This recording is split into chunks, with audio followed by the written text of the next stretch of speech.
घटनेचे फुल फॉर्म आपला पार्ट 1 झालेला आहे. आंतरराष्ट्रीय लेवलचे काही संघटना पाहिल्यात आणि भारतातल्या. त्यानंतर आता काही संक्षिप्त रूपे पाहायचे ॲब्रिव्हिएशन जे पुन्हा पुन्हा सर्वच परीक्षेला येणार आहेत. आणि हा टॉपिक एकदा कव्हर केल्यानंतर आपण कमीत कमी 4 ते 5 प्रश्न कव्हर करू शकतात. किती?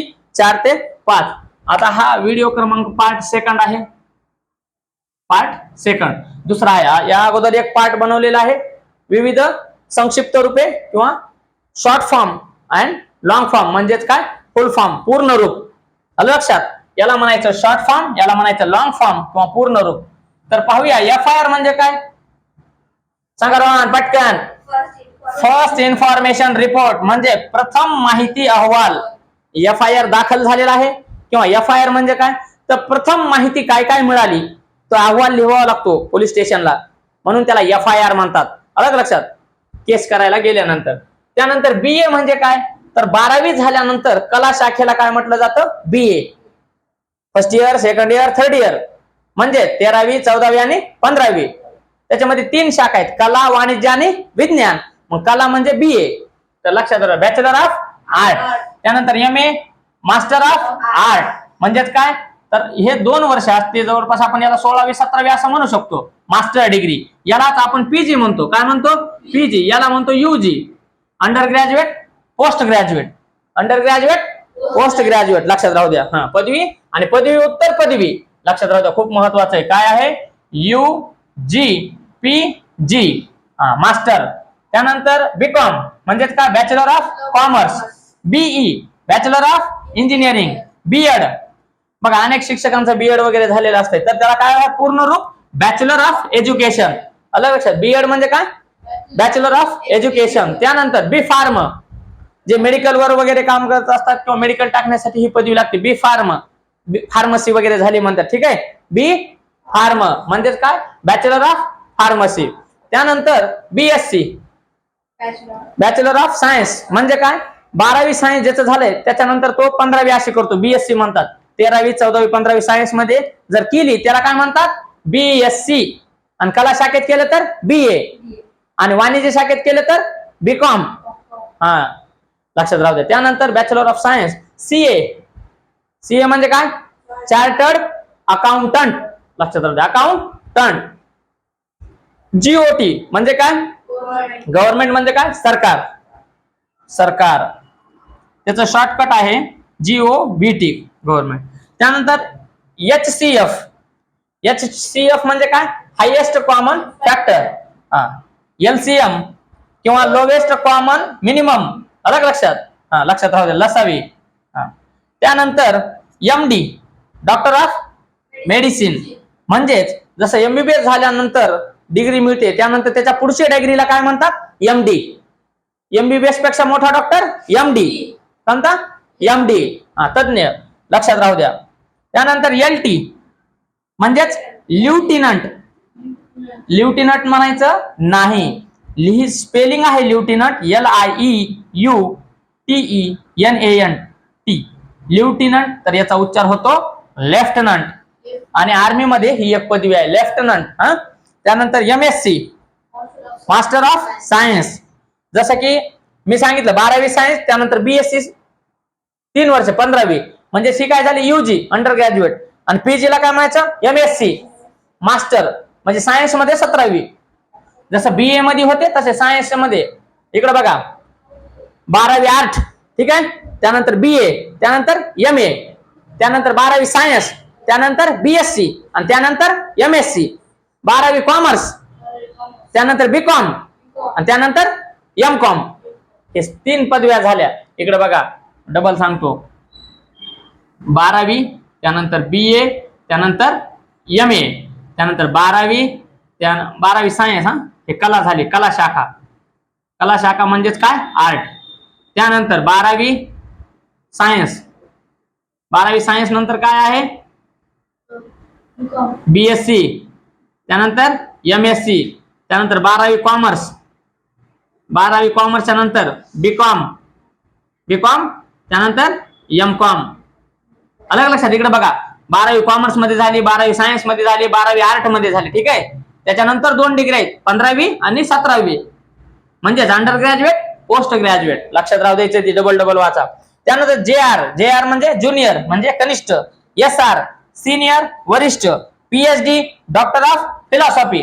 एखाद्या विषयाच्या तज्ञ माणसाला डॉक्टर म्हटलं जातं. काय म्हटलं जातं? डॉक्टर. भलेही तो डॉक्टर नसला तरी चालेल.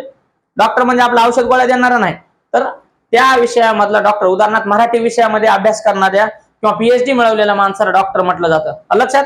हा. त्यानंतर पिन कोड काय आहे? पिनचा फुल फॉर्म काय? Postal index number. अंबाजोगाईचा पिन काय आहे? आपल्या गावचा पिन कोड काय आहे? त्याला PIN पोस्टल इंडेक्स नंबर. त्यानंतर AM अँटी मेरिडियन म्हणजे सकाळ. अलग लक्षात?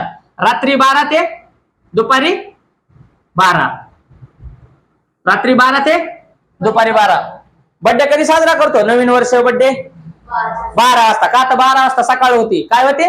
सकाळ, मॉर्निंग. म्हणून AM म्हणायचे. AM तिथून सुरू होतं. रात्री 12 ते दुपारी 12 AM. आणि दुपारच्या 12 नंतर, आता 12 वाजून गेलेले, ठीक आहे, तर त्याला काय म्हणायचं? PM म्हणजे दुपारी 12 ते रात्रीच्या 12 पूर्वी. रात्रीच्या 12 पूर्वी ते काय झालं? PM म्हणजे दुपार. CM सांगा. चीफ मिनिस्टर म्हणजे मुख्यमंत्री. हे राज्याचे मेन असतात. राज्याचे, सरळ बसा, राज्याचे मेन कोण असते? Chief minister. त्याला काय म्हणतात? मुख्यमंत्री.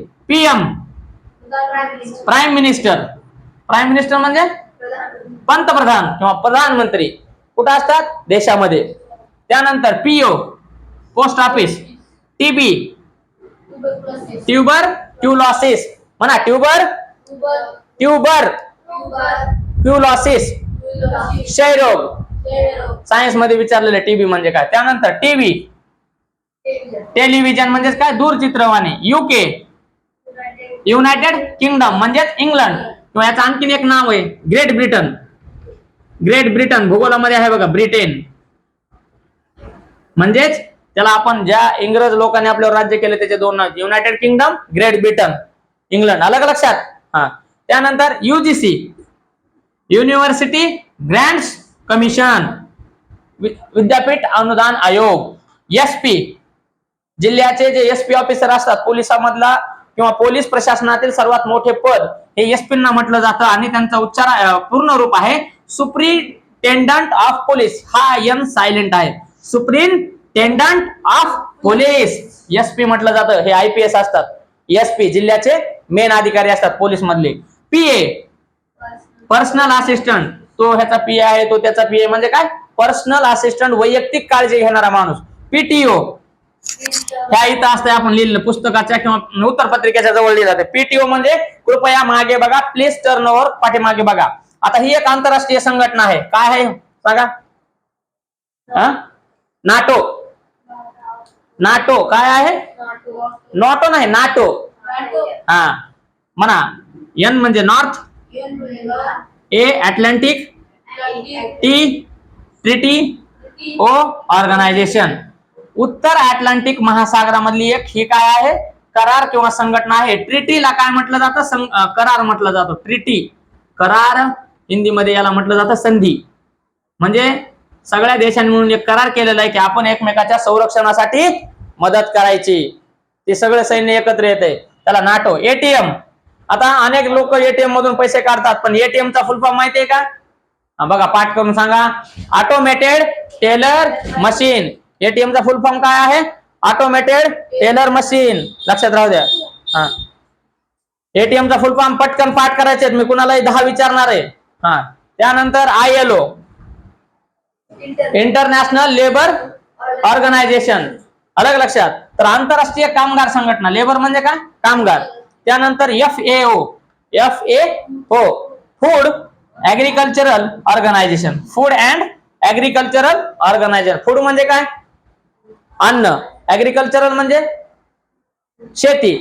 हा, लक्षात राहतं. त्यानंतर ही एक आंतरराष्ट्रीय संघटना आहे भारताच्या शेजारील. कुठं?